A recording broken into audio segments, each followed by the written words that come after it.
Very good evening to you. It's Friday night. It's after 7 o'clock.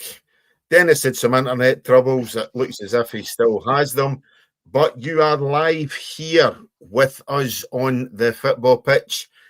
Probably talking predominantly Scottish game tonight as we look ahead at the weekend's fixtures, discuss the title running. I think we need to look back at VAR as well. Some travesties last weekend. And obviously the preceding weekend as well. And pretty much, as I say, I think that's where we are. Well, obviously, as I say, take a look at the Old Firm game this weekend too. And there we are. Dennis has joined us. But we're joined, as I say, tonight. It is a welcome back. We've had a 3-week break, a 2-week holiday, and then I felt as lousy as what Dennis's internet connection appears to be last weekend. But as I say, we're joined tonight by, as always, my regular co-host, Dennis Newell, regular attenders, Ian Harrison, and Hearts fan who's still smiling, Graham Duffy. Graham, I'll start with yourself. How are we doing? Fantastic. This gets better and better every week, doesn't it? Thoroughly enjoying it. Really does. It really does. You know, Hibs done your turn last week. Livingston done your turn. It was the Lothian team, you know, the Lothian young team, if you like. You know, they done the teams for the West of Scotland last weekend, but we'll come on to that. Dennis, how's things? Internet starting to work? No, I had to change my computer. Sorry about that. The other ones took somewhere along the line. It's bending now, so you've got that close-up one, which is even 10 times worse than the other one I used. But never mind, we'll get there. It is what it is. Aye. And Ian, how's things up north? How's Aberdeen? How's the weather? Has the snow eventually defrosted for the last time we spoke?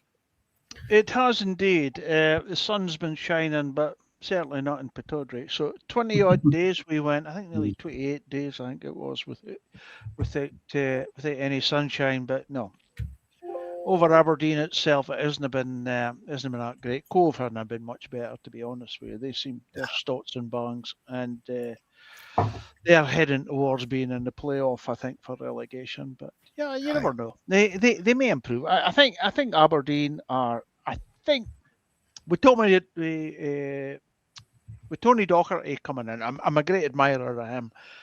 He is a good coach, and I think he'll turn things around there. And I think we will see a bit of improvement. But even managed a game without getting somebody sent off last week, so that's a start. But I do believe that things will improve, albeit speaking a lot of the diehards who are even they're selecting their games now. The ones who would have turned up every week, they are now selective in their games. The complete diehards, the away supporters, I'm pretty sure you'll have a big contingency for Aberdeen down. Is it tomorrow, Graham, or is it Sunday? Is it tomorrow? No, it's tomorrow. It's tomorrow. It is tomorrow. Yeah, there'll be a big squad down, I think, for Aberdeen. The away support's always been good. They always enjoy a day out. We'll look ahead to the score.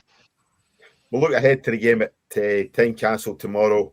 Obviously, Graham, again, massive game for yourselves. The season is still continuing. You know, at the end of the day, still sitting top of the league, 4 points clear of Rangers. Irrespective of what happens this weekend, Hearts will still finish the month of February. We keep saying it every month. We'll finish the month of February top of the table. Yeah, it's funny because, I think I said this the last time I was on. For the last few months, all I've heard is Hearts are going to fall off, they'll fall away, they won't keep this up. And yet, with 10 games to go, we're still topping well in a title race. It's been fantastic. I think last week was a big game against Falkirk. I was there, we didn't play that well, but we got the win. And then it means you can sit back and then watch what happens the day after, and we couldn't have had better results than that. I was hoping Livingston could have held out for a win, but I'll take that all day long. We had a great weekend last week. But we've got to build on that now. We do have injuries. I'm sure everyone knows that. We do have injuries, but tomorrow is a big opportunity. If we can win that game, we go 7 points ahead of Celtic, Rangers, 9 ahead of Celtic, game in hand, and they play on Sunday. This could be another really pivotal weekend. I thought last week was pivotal, but this weekend could be even more pivotal. And we've got a 2-week break after that because we're not in the Scottish Cup. Maybe not a bad thing. I'd like to cup run, but given the way things are going with the injuries we've got, it might not be a bad thing. So yeah, it's just I am still very, very calm, very relaxed about this whole thing. That might change. If we get to the split still top or even like 1 or 2 points behind, that feeling might change. But at the moment, I'm still very calm. Looking forward to every game, getting the excitement back. I mean, people are looking at tomorrow's game thinking this will be a walk in the park. I don't think it will. I know Aberdeen have been really poor this season. They've not won at Tynecastle since 2017. They've not won an away game since the 6th of December against Dundee. But you do have that feeling that things have got to change at some point.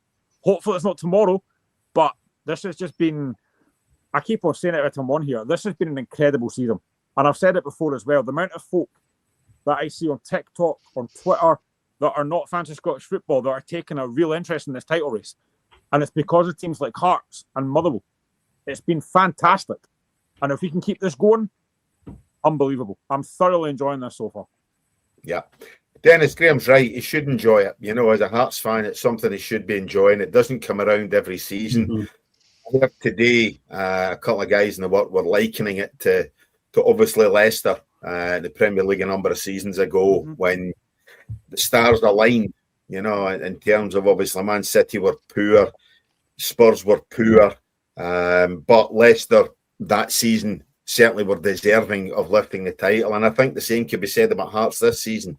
You know, yes, Rangers and Celtic haven't performed consistently over the season to merit being top of the table, whereas to my mind, Hearts certainly have done enough to merit the side who, going into March, sit atop their SPL.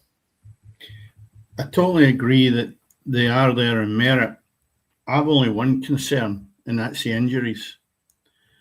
The injuries to Finlay, you then go through it, you'll get your centre forward, knackered, your main Devlin as well, injured. And I look at that as the spine of your team. I know Gordon's not playing, but he's it as well. So you look down that spine and I think, have they got enough to bring in that'll lift him to the next level? The next level is trying to get a gap opened up a bit more than where it is at this moment in time. And I don't think, having watched the game closely last week, they're stretching that. You said the game was poor against Falkirk. I'd agree with that. But I think the bodies that have actually come in to replace the ones that are injured are not as good. Devlin is badly missed from where I'm stacked up. He was everything that Hearts needed. He's taking out. I think the replacements are no great. The big fella up front, what's his name? Graham, what is it? Kabori. I think sometimes he's pulling a tractor. When you look at what you had before, I just think that you are doing brilliant. And my fear is that because of the injuries, that could hurt you and you could lose it, not because you aren't the best team in Scotland, but because of the injuries piling up.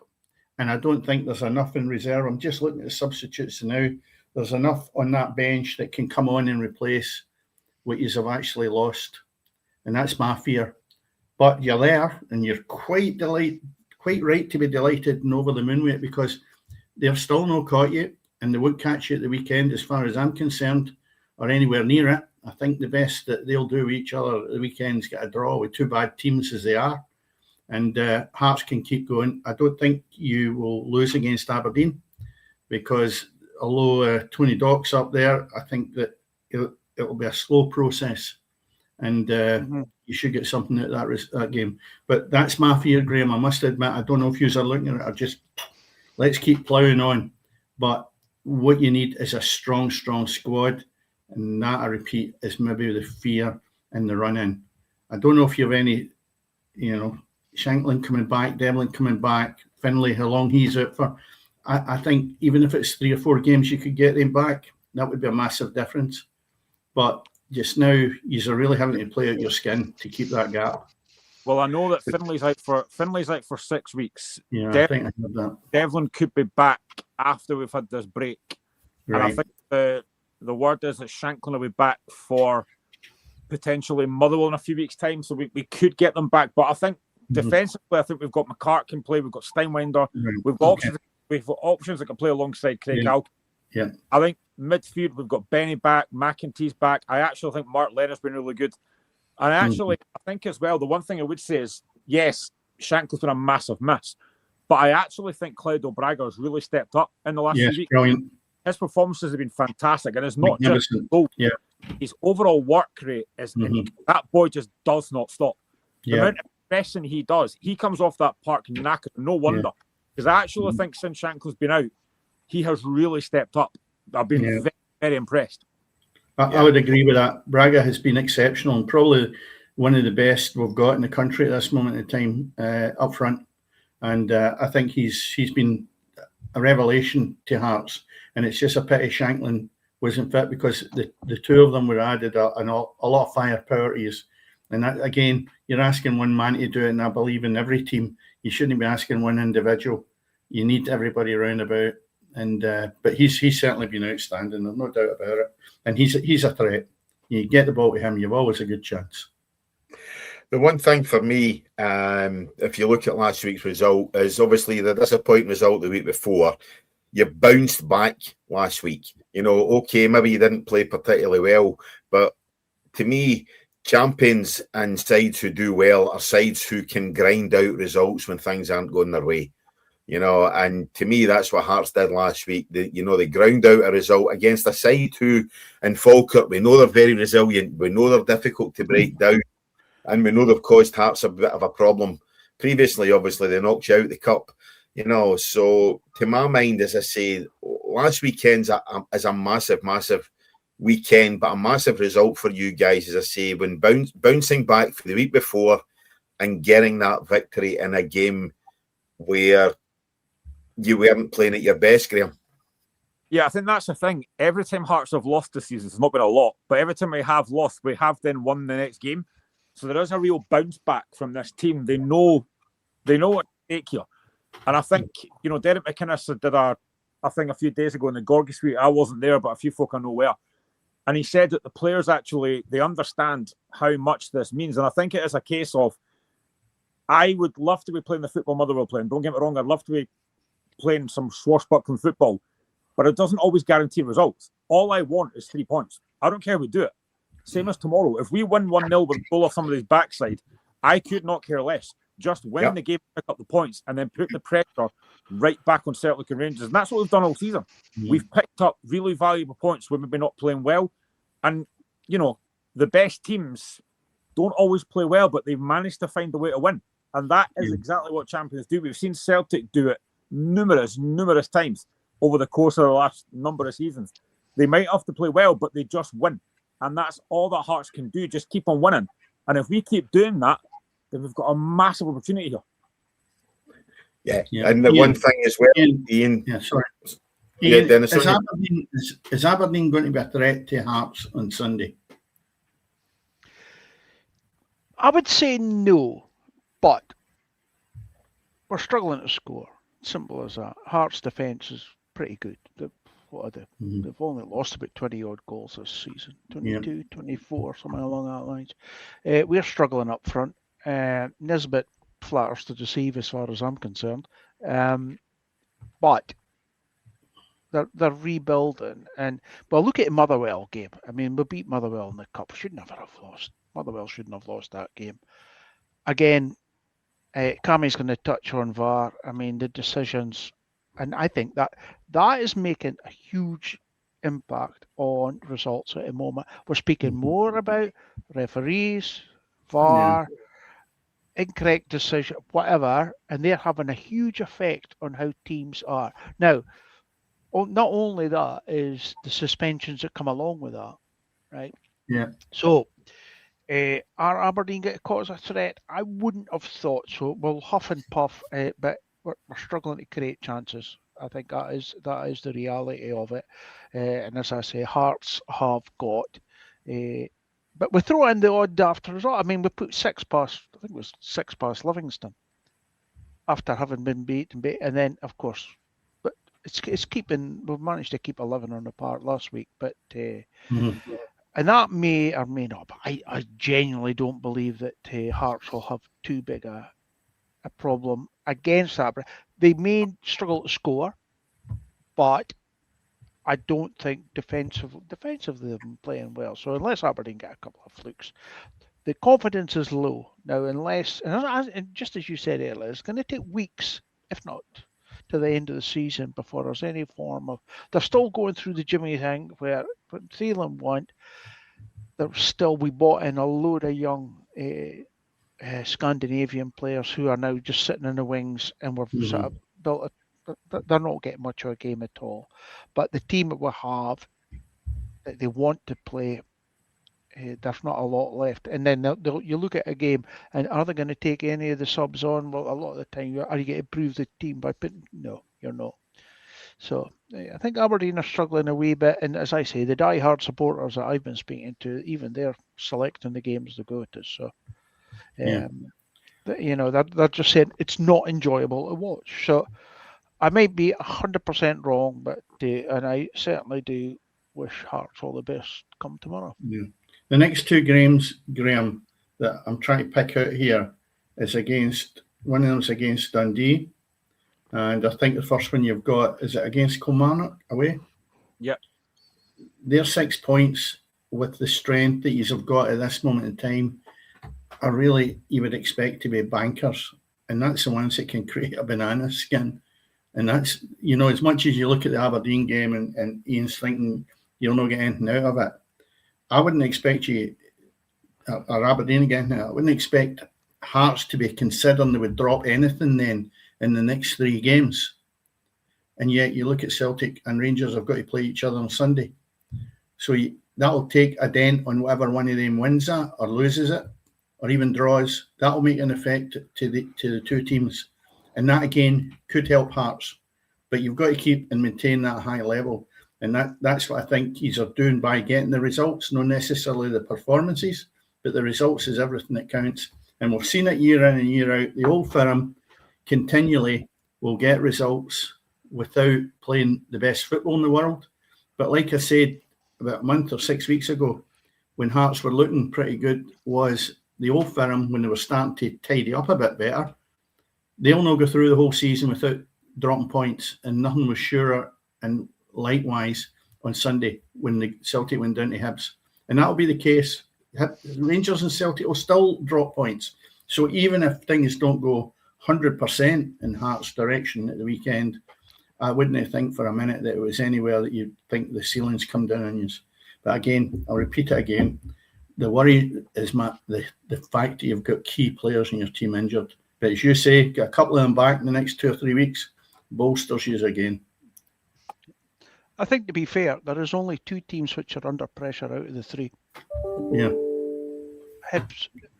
Hearts are under no pressure whatsoever. Yeah. All they should be doing is enjoying the moment and just keep going. And both Celtic and Rangers will be feeling a huge amount of pressure because they've got huge financial issues, especially with the fact that it looks as if Scotland's going down to 1 team going into the Champions League next year. Mm-hmm. Celtic will be absolutely, especially Celtic, because they've taken it for granted. They've got that X amount, whatever millions it is that they get. Can you imagine the boost it is for Hearts if they get that 20, 30 million or whatever it is just by getting into the Champions League next year? I would be. It's absolutely huge. Yeah, I would be. Yeah. I'd be delighted because the Old Firm need a shake-up with the way they've mismanaged the club in the last 2 years at least. Correct. And I'll go back to and have a wee rant about Celtic. Celtic, and I keep going on about this, couldn't score goals to qualify into the Champions League or continue, right? Yep. Because they sold Kyogo.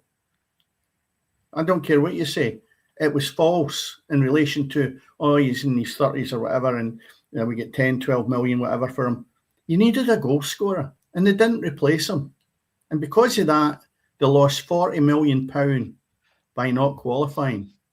Then I look at another way of thinking, how do they work this out? Ingles had the opportunity, or the club had, to sell him to Notts Forest for 25 million. Is he honestly a 25 million pound player? Never mind England, but even in Scotland at 11 million, what they paid for him? No, absolutely not. And he won't give you 25 million pounds worth of good football that is worthwhile keeping a hold of him. So you look at that, there's two occasions that have lost money. £40 million for qualifying and 25 million for no cashing in Ingles. They've got Chamberlain there, who to me is a far better player with a better pedigree that came in the window and will do a better job. Ingles is, for me, an average player. For 25 million, I'd have drove him down to Nottingham myself. Yeah. Seriously. So that kind of mismanagement with the old firm, just going back to Cammy, talking about how delighted I would certainly be, and I'm sure there are a lot of others, if you want to be just a neutral in this, is if Hearts won the Premier League and got into the Champions League, because I feel the two clubs, Celtic and Rangers, have been mismanaged, spending money badly and thinking that all they've got to do is turn up. Well, Hearts have shown them this year that's not going to be the case. So if Hearts go and win that one place, as Ian's rightly said, there's one place for the Champions League in Scotland. If Hearts got that, I think it would be magnificent. I really do. Just on what you were saying there. In the Champions League, Graham? What's that? How do you think Hearts would cope in the Champions League? You've obviously struggled. We'd get absolutely battered every week, but I'd thoroughly enjoy it. Incredible. Be great. But I was just going to say, on the back of what Dennis was saying there, you've got the players that are being bought for 11 and whatever millions for Celtic, and then they've got the likes of Hearts, who brought in Harry Milne from Partick Thistle I've no idea how much they paid for him, probably a hell of a lot. He's turning out to be one of the best players this season. And I was watching him just a few years ago playing in the Highland League. So there is talent there in Scotland, if you look at it. The Rangers seem to refuse to look at how that's going to come through. But anyway, that's my little rant. Is there a snobbery at Rangers and Celtic where they don't want to go down the leagues or they don't want to look at other players? I mean, I hear Rangers fans I work alongside Graham talking about they need to try and break the bank to go and bring in Braga, you know, who's obviously proved himself at Hearts, you know, it come the end of the season, obviously, you know, but is there a snobbery, do we think, at Rangers and Celtic where they think they have to go overseas to bring in whoever they want to bring in from, well, it seems to be Africa just now, or certain parts of Europe or Asia or whatever else, you know, that if you don't have a foreign sounding name, that you aren't worthy of a place at Rangers or Celtic. Graham, as a Hearts fan, what do you think? This is why for years and years and years, whenever a young player is doing well in Scotland, I don't want them to go to Celtic and Rangers because they won't play. And it's happened numerous times. I've seen it so many times over the years where a really, really good youngster has a really good game against Celtic and Rangers and they'll go, right, we'll take them. And then they get stuck on the bench. You never see them again. That is why I'm quite glad that we are now getting players that are actually, youngsters especially, are actually going abroad and playing abroad. I think because they're getting good time. That's what it should be about. I mean, I look at like our own young talent, James Wilson, who moved to Spurs under 21s, and Derek McInnes said it was a bad move. Last week is on the bench against Arsenal. I think it's because they got injuries. They never got on. But I think it's not. I don't think it's a bad move for him. I think he will maybe, if he stays permanently, get a chance. But I just think for any young player, I don't think going to Rangers Celtic is the right move because they won't play. They'll get stuck on the bench and they'll bring in some unknown foreign player that nobody's ever heard of. I mean, I look at Celtic just now and I look at the January window they had. Yes, they didn't spend anything in terms of transfer fees, but the only one that's actually any decent is Oxlade-Chamberlain. The rest of the players they brought in look horrendous. Yes, I mean, I generally think their transfer window was awful. I don't rate any of the new players we got in, apart from Yeah, you're spot on, Graham. Totally agree with that. It's something else I would have brought up when we start to get into the old firm, as we normally do in a bit more depth than we should. But the thing is, yeah, you're right. None of them are fit for purpose, in my view. None of them. Now, when you're looking at players throughout the season, you're seeing some of these players that are playing in Europa League. You see players at non-league England, and you see, and I'm thinking, why did the old firm not sign some of these guys? It'll cost them half the money of what they're paying out, and people that's punting them, and without going back to £8 million for a centre forward that scores occasionally and stuff like that. And you say, why are they not looking at ordinary players that you think, wait a minute, he'll do a job? Is it because he's not got the recommendation from an agent, or he's got that profile that you think, does he fit the bill of what you need at your club? Doesn't matter whether it's Old Firm or not. Does he fit the bill? Celtic have not went down that road. For whatever reason, they have brought in, I don't know, half a dozen players in that period. I looked at them last night and watched them, and they still haven't got a decent centre forward. Still haven't got it. What have they got in their books there? 4? And there's no one of them are good enough to play with Celtic. Or you could say in the Premier League. And I just think it's dire the way they do their business, Graham. Hearts has been very, very good in a lot of ways. Very, very good for the resources you've got. And, you know, Ian's looking at Aberdeen, and they're maybe going down that road as well. Not with spending money, but with bringing youngsters in, especially Scandinavian boys who potentially will do the job. But fans are impatient. And if it doesn't work, the manager's in trouble. But overall, for me, I don't think you should be throwing money at it unless you're guaranteed success. And you might say, well, that'll never happen in football. I think when you look at the Old Firm, a team of 2 in a league that they're in, they should be able to guarantee success with the money in the gap against the other teams. I think if you look at one of the most successful managers ever, and Alex Ferguson, the famous quote was, "You'll never win anything with a bunch of kids," which he did. And to be fair, he learnt his lesson at Pittodrie because he literally had a bunch of local kids, within reason, playing for him in the 80s. And albeit he was very limited on the squad he had, so he had to play, and 1 or 2 were injured and they still played, and they had long-term effects due to that injuries. But he learnt for that. But to protect the youth that he had and not to expose them too much. But he had a very limited budget. But he went and did exactly the same at Manchester United. Well, and then there came a time when then all of a sudden their philosophy changed and they just started buying big. But he managed to do it twice. So I think the clubs need to have a look. There's loads of people out there playing football at grassroots levels, and we just need to enhance it. It takes a bit of time. Don't get me wrong, it does take time, and you've got to be there for the long run. But a lot of managers, unfortunately, are not there for the long run. They know they're maybe 6, 7 defeats away from getting the sack. So, but how many players are we going to see in the future that will come up through the ranks that could start in our Scottish second division, go to 1 championship, and then into the Premier League? And even more so, managers. What chance has managers got? When did we last see a manager from one of our lower divisions getting promoted into the Scottish Premier League? Again, it's like you touched on, Cammy. Have they got to have a foreign name, or does this pacify the supporters with somebody they don't know? I just can't get the mindset with this. Ticket sales, you know what I mean? That's the problem. Bob McGlunchy's not going to attract a season ticket. Sorry? It's all about season tickets. You know, it's all about that kind of stuff. You know, somebody with an ordinary sounding name, a John Smith or a Dennis Newell or a Graham Duthie or an Ian Harrison, is not going to attract the season tickets. You know, and the ticket buying public, the way Mohamed Doufis is, or you know, I mean, it's just pulling names out there. You know, so it's all about that. It's all about appearances. It's all about trying to attract season tickets, sponsorship, and everything else. You know, and unless you've got an exotic sounding name, irrespective of how shite you are on the park, you know, it's that's what it is. You know, it's exactly. You're spot on, Cammy. You're spot on, and it seems to go on and on and on. And for some unknown reason, the board of directors at all these clubs seem to think it's glamorous to be going into the pub or the restaurant and saying, "Oh, I know Tommy Mikizuno or whatever," and you go, "Well, you're not, one massive ego trip."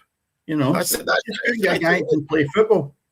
Yep, precisely. You know, but bringing it back, obviously, to this week, it is obviously Old Firm Sunday this week.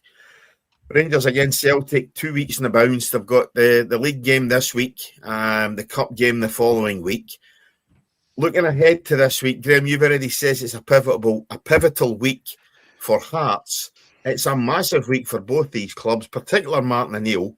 You know, because if Martin O'Neill loses next week and this week, Celtic season's finished, and Celtic have wound up a trophyless season this season. Then it's the likelihood of that happening. You know, first and foremost. I think Rangers are playing the better football. I think Rangers are the better side, but obviously, yes, it's an old firm game. You would expect a share of the spoils, maybe. Rangers win once, Celtic win one, or...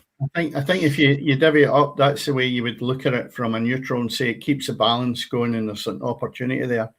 But if I look at the squad of two players, I think Danny Rowe has come in and done a brilliant job with the resources he's got. That's a bag of mince he's dealing with. I mean, total garbage, right? It's the worst Rangers squad I have seen in the history, right? And people might say you're talking garbage, maybe back in the 80s early, that was poor. That is the worst I have seen as a squad. And he's done great with them because he's got them working their socks off and they have a bit more belief in themselves. So sometimes I've always said that we lacking skill, you can make up for in energy and effort. And that's what I think Rangers are doing now. But they're getting carried away with it. They think they've arrived. Even the manager having a go at Celtic and vice versa the night on the news, having a wee dig at each other, when in actual fact, he should just get on with the job and see what he can produce at the weekend from the Rangers camp. They're poor, and then, not to take it away, Celtic are doubly as bad, right? You're now looking at a situation where Scales is going to be the mainstay of Celtic's defence at the weekend. Wow, I never thought I'd ever be seeing that in my lifetime. The equivalent of Scales being the mainstay. That is quite worrying. It's just not good enough. And it's a shortfall of Celtic keeping the money under the bed instead of going out and spending it. And they deserve all they get. Rangers are doing their best, and I see probably more commitment, although they've signed a ton of duds. Celtic have deliberately kept the money to some degree, but what they have signed are rubbish as well, as Graham's pointed out earlier.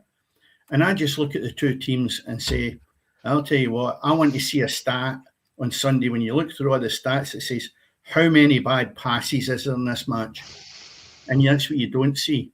It's all about passes completed, passes here, there, passes. They don't tell you, by the way, him in the centre of midfield had 30 bad passes in a game. No, they don't show you that. And that's what I'd like to see as a stat, because I'll tell you what, it would be quite embarrassing. And Trusty, self-inflicted, and I hope you come on to VAR and refereeing before we finish, because I want to pick up on a few points there. But as far as Celtic season and Rangers season, it's very much alive. And as you say, Cammy, the next 2 weeks is so important for both the teams. And Hearts, if you can keep a good grip in this, can go tramp them on and go over the finish line. And I think that's what should, although it's not deserved 100%, that's the way it should end up. You'll be hoping for a draw on Sunday, Graham, I'm assuming. I'm hoping for a draw, one of the worst games ever. And after sending off for both teams, I will quite happily take that. I've heard a few Hearts fans being asked before, who do you want to win? And they're going, Celtic win wouldn't be bad. A draw is the only acceptable answer for that. It has to be a draw. That is the only way that I want the game to go. But 9 each, Graham. 9 each. Oh, I'll be quite happy with that and a few sending offs. I mean, I think the multiple sending offs is a good one, yeah. I mean, Rangers probably are the better team, but I think if you're Rangers right now, and given how brutal he's been recently, I'm smashing shots at Kasper Schmeichel every day of the week because he has been absolutely awful recently. I mean, some of the goals he's conceded, some of the points that he has cost Celtic recently, he was a fantastic goalkeeper. There's no doubt about that, but he's done. I mean, how bad must Sinisalo be to not get started in that team? Because every time I see Kasper Schmeichel, he makes a mistake. Well, somebody said on one of the radio programs last weekend, I was listening to it, he said, Schmeichel's arms have gone. It's apparently his left shoulder. His legs have gone. His arms are gone. I thought it was brilliant. I remember a while ago, Jamie Carragher had a quote about Casemiro where he said, "Leave the football before the football leaves you." Well, I think it's definitely left Kasper Schmeichel. Like, he's done. He's having a hard time, yeah. Dennis, I've been saying that to you for most of the season, that Schmeichel's been done. I mean, at the end of the day, last week was probably the straw that broke everybody's back, in terms of against Stuttgart. Had an absolute howler, I've had girlfriends go down quicker than that. You know, I mean, it was horrendous, absolutely horrendous. His performance last week. You know, I mean, he really, really was very, very poor to such an extent, Graham, that Sinisalo started last night in the European game. Obviously, kept a clean sheet. Again, no comments on girlfriends there, you know, but he kept. I would agree with one point there. The first comment, you're deluding yourself, right? Forget about that. The second one, the goalkeeper was absolutely outstanding last night. He played well last night. I would put him in goals because you don't know how Schmeichel's been at training. He might be able to get his cell lifted, and he's an experienced guy. But the goalkeeper last night was exceptional. I thought he'd done really, really well. Yeah, he played really well. He earned Celtic the result last night. That's for sure. You know, but as I say, a pivotal weekend for sure. The draw is a great result for Hearts. To my mind, if either of these two sides win, the other side's probably out of the title race. You know, particularly I think if Rangers win this weekend, I think Celtic are done in terms of the title race. You know, so a draw is probably not necessarily the worst result for the Old Firm either this weekend. You know, because I think it probably just does keep the two of them in it. But again, Graham Hart to take care of themselves this weekend, you know, and they can't rely on VAR to do that for them, as we know. You know, VAR did use a turn last week by Trustee's sending off against Hibs. You know, I think that was unmerited. What was unmerited? I don't think Trusty was sent off last week against Hibs. Oh, without a doubt. I don't think he should have been sent off. You think he should have been? Oh, without a doubt. Without a doubt. He's lashed out at an opponent. Oh, come on, that's not a lash out. Well, what is it then? Okay. If you do that in the park, you're having a go at an opposition player. You're not allowed to do that. The player off. All he's done is shake his arm. You know, to shake the player off. He's actually come down heavy on him. No, I'm sorry. Sorry. I don't think that's a. I disagree. To me, I think that was a sending off. I'll tell you what. You know what? See if it had been, there'd be no VAR, he wouldn't have been sent off. Because when I looked a few times at this, the referee looked as if he was ready to turn away, and as he turned his head slightly away, in comes into his headpiece. We're looking at this, and he turned back again, and that was when the VAR intervened. But I think without VAR, Trusty might have got away with it. Personally, I thought it was quite a physical blow that he struck on the defender, or whatever position the boy was opposite. I just don't think. I don't think it was violent conduct, Dennis. I'll be honest. I don't think he struck out. You know, I just don't think it was violent conduct. Where do you draw the line with somebody hitting an opponent? Is it when you take his teeth out, or blacken his eye, or burst his nose? What do you do? He's just kind of shook him off. No. I think he's basically put his arm down to try and get out of the hold. But it was an aggressive hit.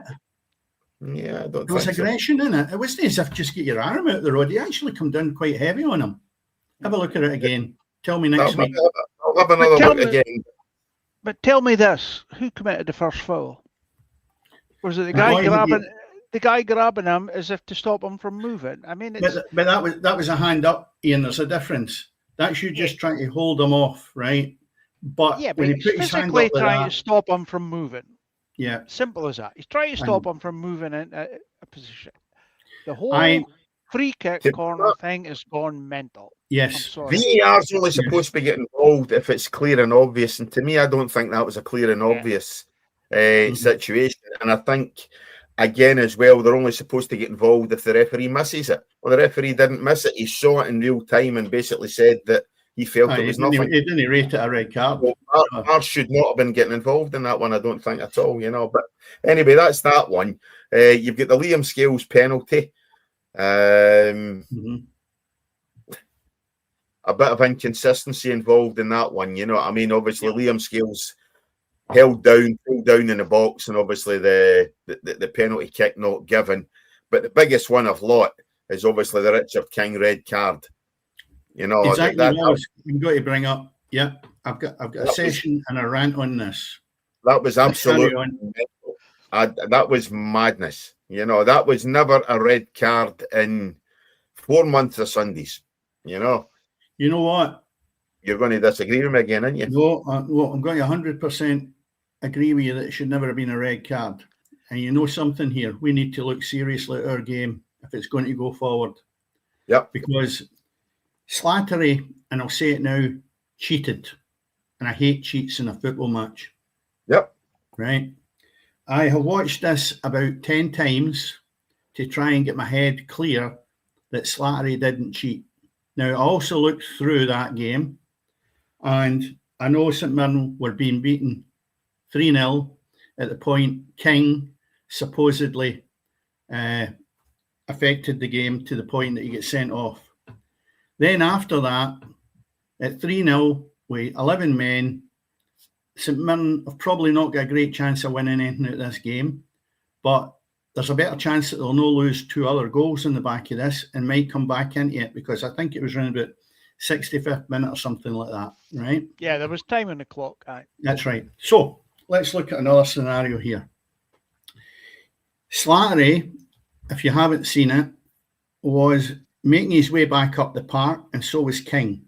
King brushed against him, right? And Slattery then tugs his arm. King turns round. At that point, I think the referee clocks it, and he tries to brush his hand away. At that, Slattery goes down as if somebody has been up the terrace and with a sniper.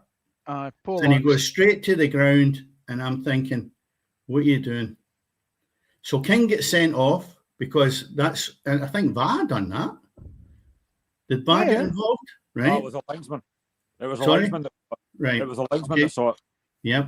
So the bottom line is there's incompetence no matter what way you look at it from the officials.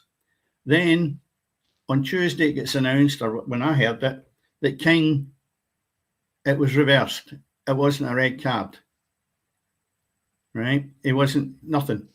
Then I look at Slattery, and the stats in the game was fouls committed, 0. And I'm thinking, no, cheating doesn't count then. So here's where we're stacked up with this, and where clubs and the game needs tidied up. Imagine the game was at 0-0 and King gets sent off, and Slattery still being in the park who's cheated. Motherwell go on and win 2-0.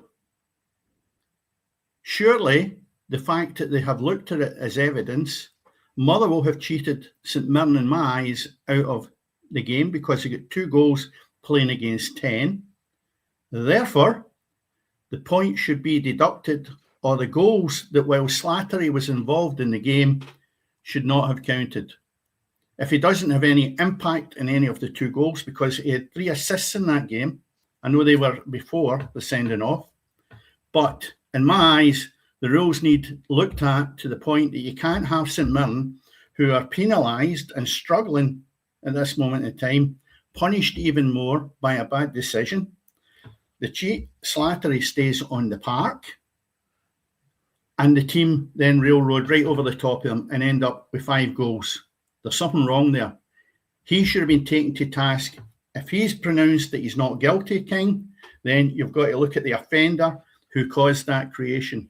And that was Slattery, and therefore he should have been taken to task, and more so the club, because you've got to stamp this out. 100% agree. Yep. But by the way, you're maybe right. Yeah. Maybe Trusty should have went. Sorry? Maybe Trusty should have went. Say that again? I'm saying maybe Trusty should have been sent off, or maybe I thought you said it twice there. Thanks, Cammy. Appreciate that. But again, yes, for the offence, but again, when the referee has seen it and said there's nothing in it, yeah, you know, it's one of these ones. You know, I thought VAR was only supposed to get involved if it was a clear and obvious mistake by the referee or that you hadn't seen, you know. So that's the thing. But anyway, that's by the by. Yeah. Graham, your thoughts on VAR and obviously what Dennis has said there as regards Slattery and King? How long have I got? On you go. Dennis took 20 minutes, so he's left you about 3. I've had this conversation numerous times with different folk, and I'm going to say what I've said numerous times on this. I do not believe that VAR is the problem. Technology works. The issue is that our officials are incompetent. They're not biased. They're not biased. They're incompetent. I agree with that. Yeah. I genuinely think, and I've said this to a few folk, I think this season is probably the worst I have seen in terms of officials. Every single week, I am seeing horrendous decisions and the lack of consistency, where 1 week you will get a red card or a penalty, the next week for exactly the same thing, you won't. And that's what I've got. You hear Willie Collum on that review show, which I do think is quite transparent, where a lot of things he says I do agree with, but a lot of the times I honestly think as well, and I've said this before as well, I think referees now are refereeing by VAR.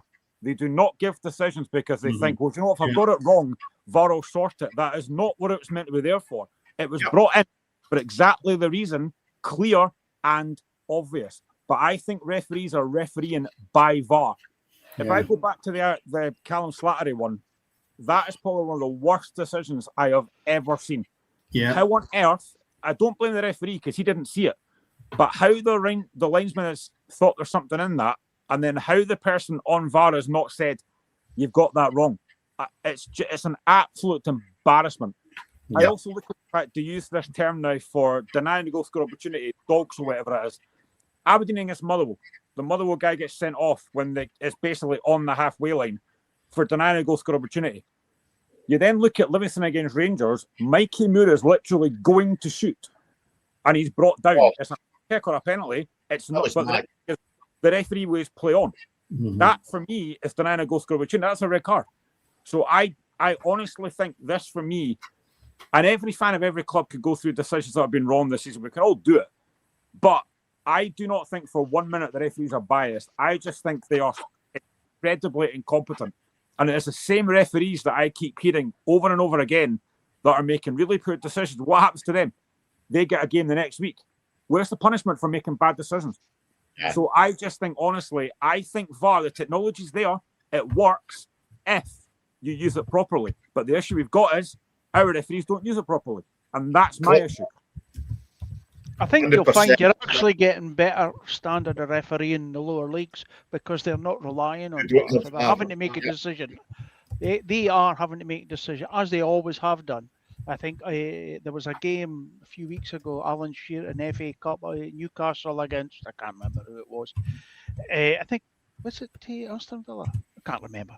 Yeah. Anyway, and the refereeing decisions there was horrendous because they'd no VAR. Mm-hmm. And there was 3 absolute crackers. Alan Shearer was going off his head about it, but I mean, Newcastle got a result in the end. But he had said exactly what Graham has just said: is they are relying on VAR to make decisions for them, and all they're doing is letting the play go, then blow the whistle. Okay, let's look at the screen, and somebody else can decide. That's pretty much it. How much do you think an average worker is getting paid that's watching these matches? Right. Now, you tell me if somebody went to their work and they made as many mistakes as these referees are doing at this moment in time, do you think they would be getting paid between £880 and £900 a game, with a VAR official earning £450 per match? How disgusting is that when the product that you're being given is no fit for it? And Graham's right to rattle his gums about the refereeing standard. It's absolutely appalling. And it's an excuse now for their incompetence. It really is. They can't make a decision on their own because they're not capable. And we're back to the old acorn that I keep saying, they haven't got a Scooby about how the game is played. They haven't got a clue. They are only fit rule books. That's all they are that's running about the park. Yeah, but I think a lot of the referees once upon a time were capable. I think they've backed right off. They have backed right off, and they're letting because they know that they are being judged by what is on the screen.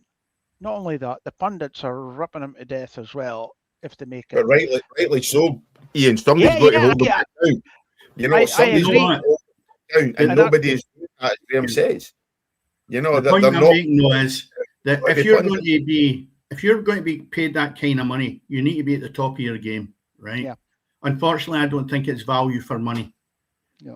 And that goes back to the basics. They've got a terrible job, I would never do it. So I'm being hypocritical there. But I'll tell you what, I would put my face in the firing line for an hour and a half for £900. I'll put up with it.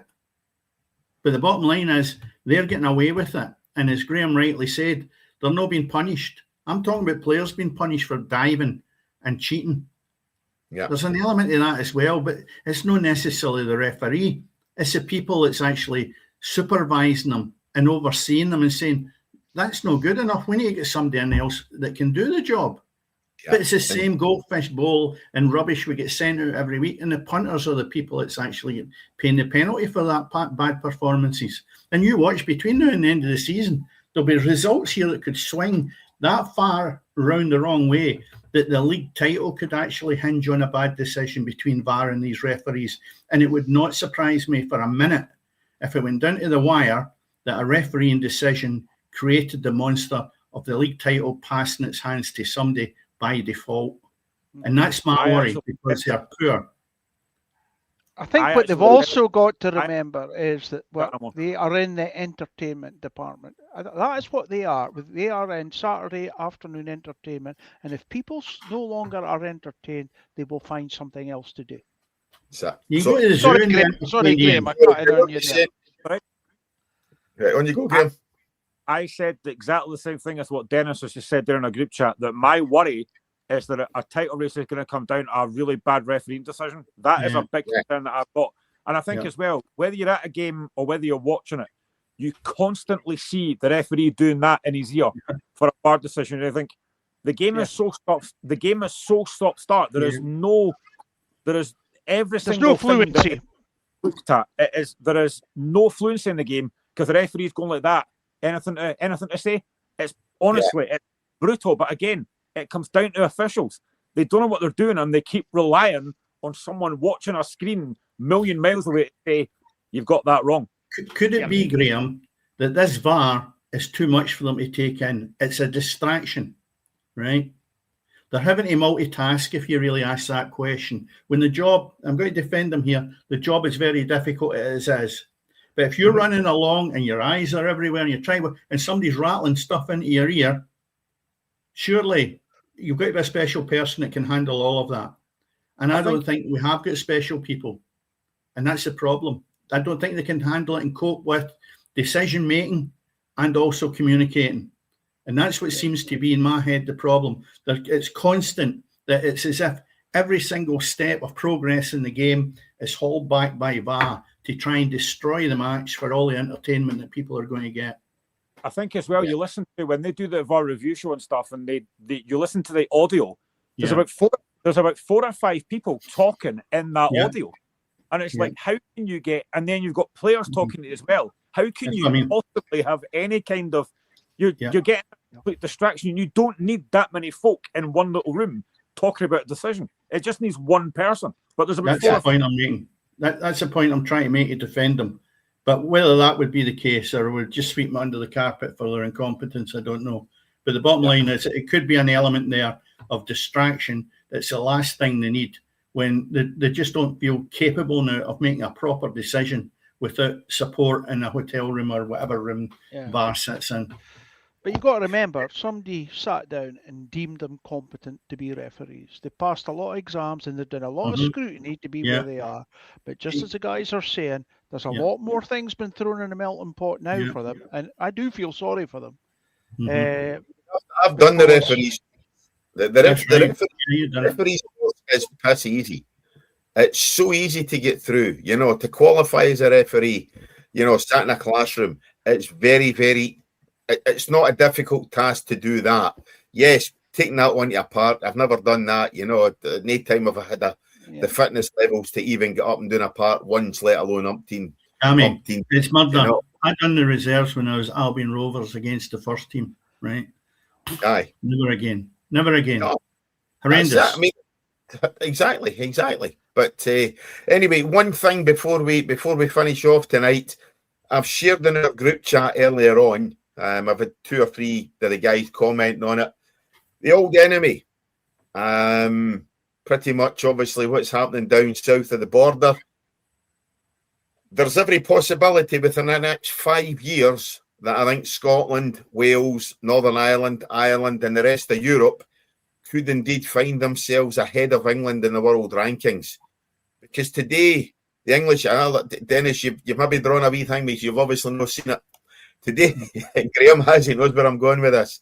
Today, the English FA appointed Kevin Thelwell. I read it earlier. Yeah, I read it. Yeah. The progression of elite homegrown coaches, the FA announced. CEO Matt Billingham has commented that a strong pipeline of homegrown coaches who can come through as potential candidates to manage your national team. Mm-hmm. So Kevin Thelwell is charged with the succession planning of finding the next England manager. Excellent. Great choice. Will it be England are not going to win another tournament for the next 40 years. Yep. Seriously. Where are these people getting this network of contacts that's getting them jobs? They just seem to bounce along and get other jobs when they're totally incompetent. It isn't a repeat. It's one of the jobs that you actually can be rewarded for failure. Yeah. Unless you're at the lower divisions, you're into the gutter, right? In the top league, you're rewarded for failure. Nothing. No. You're a dud. All right, okay, give me 20 million. I'll move on somewhere else. See when you look at it, Kevin Thelwell, ex-Rangers, Wolves, Derby, Preston, Everton, and New York Red Bulls. The guy's failed 6 times. But it's on your CV. We've got Chancellor Exchequer lied in her CV, and she's got one of the top jobs in the country. So do you think that's a big deal that he presents his CV to them and they go, oh, that's fine. Could you talk us through that? Oh, failure here. You know what he says a failure. He's going to be so hyped up there that there's steam coming out their ears thinking, why did we not go for this guy earlier? This is how it works, Cammy. It's not a matter about them looking in depth into Rangers and the disaster that you had. They're not doing that. They just look at the CV and they're in a merry-go-round and it's picking up bucks everywhere you go. So very pleased for him. Oh, yes. Listen, Graham, 6 failures, and he's now the guy tasked with getting the next England manager. You know, the succession planning for the next England coach or the next England manager after Thomas Tuchel. That'll not be picked up in England.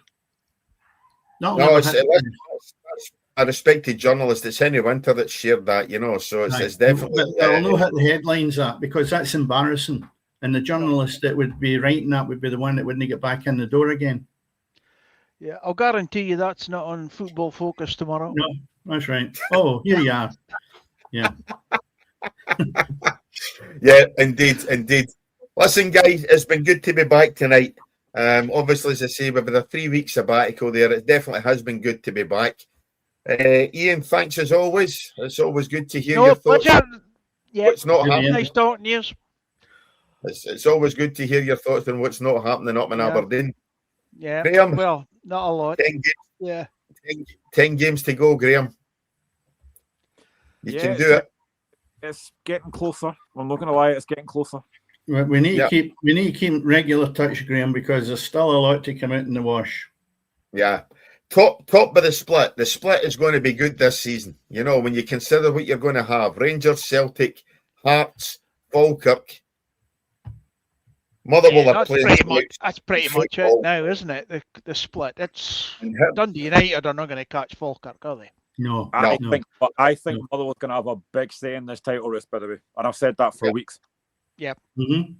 When you look at the goals they've actually conceded, they've conceded the least amount of goals all season, even though they're playing very heroic football up front.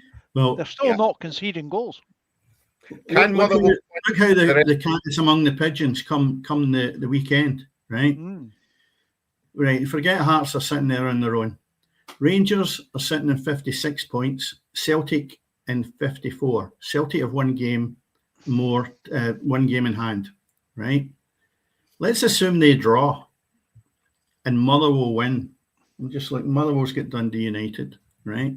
That would then take Motherwell to 53 points. 1 point behind Celtic, who have still got a game in hand, right? And only 1 game swing to catch Rangers. I'll tell you what a finish that would be. Hearts, Motherwell, and one of the Old Firm next. Yep. That would be really refreshing to see. And that's sitting here with the West of Scotland hat on too, that basically says, I just want to see good football winning this championship. Yeah, because Celtic have got Aberdeen on Wednesday. Yeah. That's 3 points for Celtic then. Sorry, Ian. No, I agree. But the last time I turned up, No, it's I mean, that was a long time ago. But I'm actually going on Wednesday, so we'll see. All right. Yeah, well, I was wrong there. I think it's Saturday, Wednesday. What have we got here? We've got Motherwell. I've got Dundee United tomorrow, and then the fixtures, if I'm correct, they then have Dundee away. So that'll be interesting. You've got to fancy me take 6 points for there, you know. So yeah, yes. At the end of the day, there's still a lot to be decided. You know, Motherwell. You're right, Graham. They've got a big say in this title race. They've got at least the Old Firm to play twice. Depends how the split goes as well. And also, again, once we get to the split, where are the sides going to be playing? Who's going to be at home? Who's going to be away? You know, I think that's going to be massive as well. You know, in terms of how the fixtures are adjudged, in terms of who's going to be the home side. You know, so there's so much to play for. It's great the fact that we've got an exciting title race this season.